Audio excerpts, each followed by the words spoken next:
Mga peking kaibigan, kumusta mga kakwentuhan? Pag-usapan naman natin ang tungkol sa mga peking kaibigan.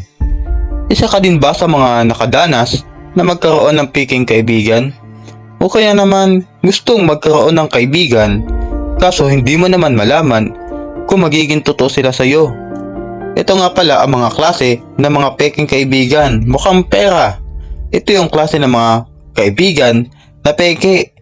Dahil makikipagkaibigan lang sa'yo dahil may pera ka, kaya ka lang naman niya gustong maging kaibigan dahil may pakinabang ka sa kanya. Kaya kailangan maging makilatis din tayo sa mga nasa paligid natin dahil hindi naman natin alam kung totoo ba siyang kaibigan o peke. Sip-sip, ito naman ang klase ng peking kaibigan na kakaibiganin ka lang dahil sa magaling ka sa trabaho o kaya naman magsisip-sip lang sa'yo para sa sarili niyang kapakanan. Kaya iwasan natin na makipagkaibigan sa mga peking kaibigan na kunyari ay mabait sa'yo. Problemado, sila yung mga kaibigan na laging problema ang laging pinag-uusapan. Yung tipong kahit anong pilit mong baguhin yung topic nyo, hindi siya humihinto. Ang tunay na kaibigan, kailangang matuto din naman mag-adjust. Dapat hindi lang problema ang pag-uusapan. Dapat sa ibang bagay din yung may kabuluhan. Backstab, sila yung mga kaibigan na pagkaharap mo, magaganda yung mga sinasabi sa iyo. Pero pag nakatalikod ka na, doon ka nasisiraan dahil mga peking kaibigan sila. Kaya kailangan bago ka magtiwala sa iyong kaibigan, kilalanin mo muna ng husto ang iyong kaibigan nang hindi ka nila pag-usapan pag hindi ka nila kaharap.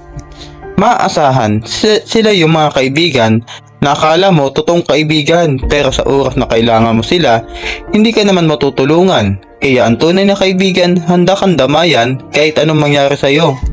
Mapanimbang, ito yung kaibigan na titimbangin ang pagkakaibigan.